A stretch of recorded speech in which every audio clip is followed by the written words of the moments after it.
So moving along with Parshas Mishpatim, let's talk about the seventh midah. Let's talk about Malchus. So we have Chesed, Gevura, Teferes, Netzachot, Yesod, Malchus. We're not going to go into details with which each attribute is, each midah, but and we'll cover it some other time. But for now, we're going to talk about Malchus. Malchus is the last midah. Malchus is the vessel that holds everything in it. Our bodies are considered Malchus, and so on and so forth. It keeps wrapping and wrapping, which is what's lower now becomes the vessel for the higher. The lower becomes the vessel for the higher, and the higher becomes the vessel for the other higher, and then so on and so forth. So each bottom becomes the top for something else. So we are Malchus, we are Knesset Yisrael, which is Malchus Datzilus, and it keeps wrapping and wrapping, and we keep going higher and higher. Now Shabbos is Malchus. Shabbos is Malchus, which is Shabbos Vayanofesh, Yetzel Achavshi. We're going out. Shabbos Melizig or Fia Karev. What does that mean? How do we tap in? How do we tune in to Shabbos, to the healing of Shabbos? So first we have to go. We're going based on Da Chachmal Navshecha, which is from Rabbi Shemaya Morgenstern. So we're gonna go based on that. We have Das. On the way he's explaining it. Das is what's there's time and space. Time and space. Time is the biggest troublemaker. Time is the biggest troublemaker. Time. We spoke about this in the past.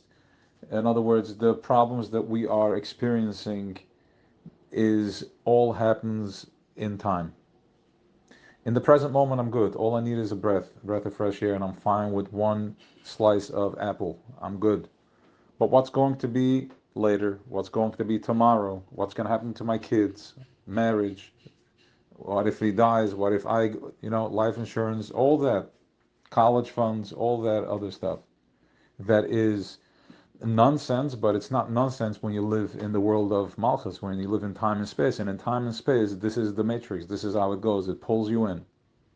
It pulls you in. Now, the more fragmented I am, the less connected I am, the more pain there is, the more worry there is, which means that we're in Das Katnas, I'm in separation. All the pain happens in separation. The more connected one is, the less pain there is. He's present. When I'm present, I'm fine right now. And I'm fine, gonna be in a minute, I'll worry about in a minute from now. And this is we become less and less worried. In other words, instead of stressing over 60 years, which are the people that are completely disconnected, you start worrying about 40 and then 20 and 10 until you keep minimizing and until we get present in the moment.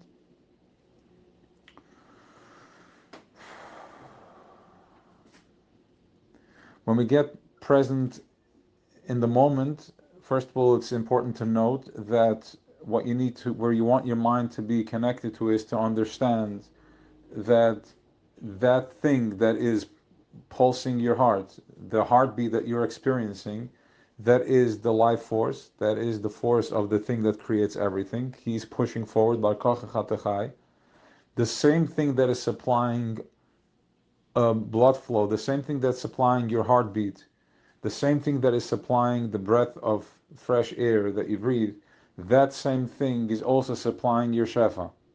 He's supplying your parnasa, the food, the money, everything. It's the same thing, which means that you come already with a contract. There is already a contract as to how much your energy level, your flow, your vibration is already coming, already sealed. This is you, and you have nothing to worry about. This is your space. You reserve the seat, and you're sitting at the table, and you will be served. The only thing that is causing the trauma and the drama is the separation, the lack of being present, the lack of das. And when we're in separation, we think, and when we think, we start grabbing more, and that throws off the balance of the world. It throws off the balance of the balance. And this is where it's all happening. So time is the biggest troublemaker also because time lives in Malchus. Malchus is restriction, there's there's a vacuum, there's gravity, and all that. You can go with that. And for now. Now, Shabbos is the Sadahu Amuna. Shabbos is Sadahu Amuna. What is Amuna? Amuna is something that is me'en olam haba. It's from olam haba, which is from the other world. That's another consciousness. Olam haba, the world to come, which is it's somewhere out there. You can tap into it. Shabbos, we're tapping into olam haba. How do we tap in Shabbos to olam haba? Because Shabbos we go l'malam mizman amakim. We go l'malam mizman. We go higher than space. What I mean, how does that mean? What does that mean? We're going higher than space. Ich gebe the zooks, higher than space, but I'm still in space. I'm still here.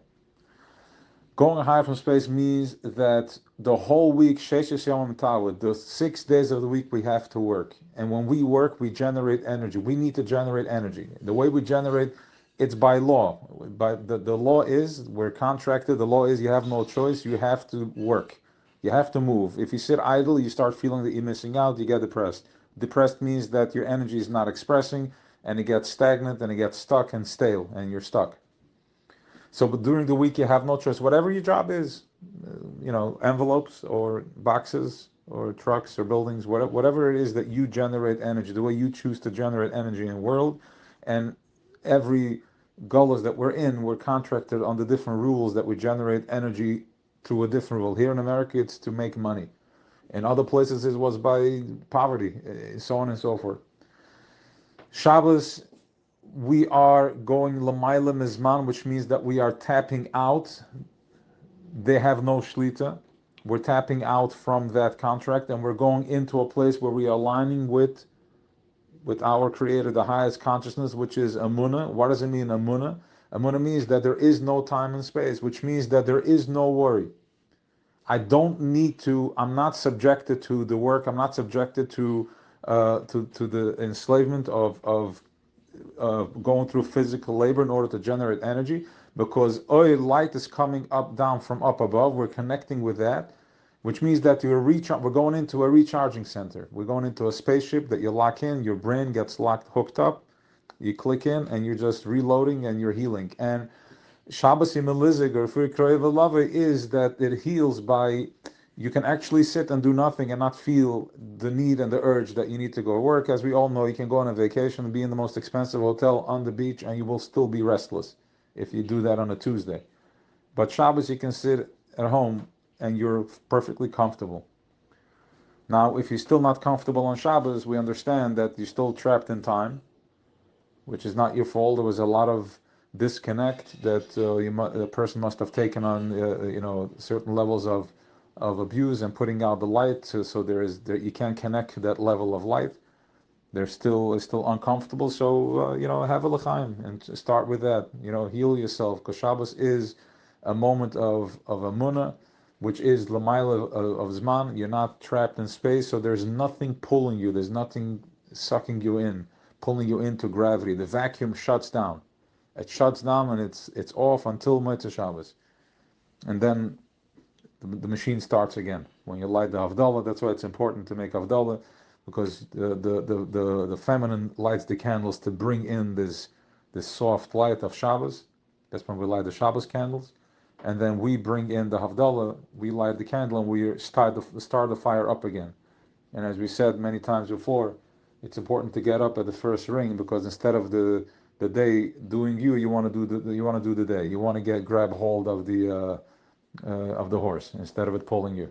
So too, Motzei Shabbos, it's important to bring it out with Havdalah, and we light the candles. So we bring the fire with the intention of, it's going to be on my terms. So das, presence. Once again, when there is, why is there lack of das? Because there's pain in the body, so I can't be present with myself. That's why there's a lot of resistance of Shabbos too. There's so much pain that there's sometimes a resistance for Shabbos, but we understand. We understand pain, and we have compassion to it. So the Eibishter should help. Eibishter is this, when we say the word Eibishter, let's understand what that means too. Eibishter is this the thing that is pulsing into everything, to every creature. It gives such compassion to the smallest little thing, the leaf on the tree, our heartbeat, the animals out there. Everything is from his pulse, that we should tap into this edelkeit, to this sensitivity, and it should be healing for all of us. Have an awesome Shabbos.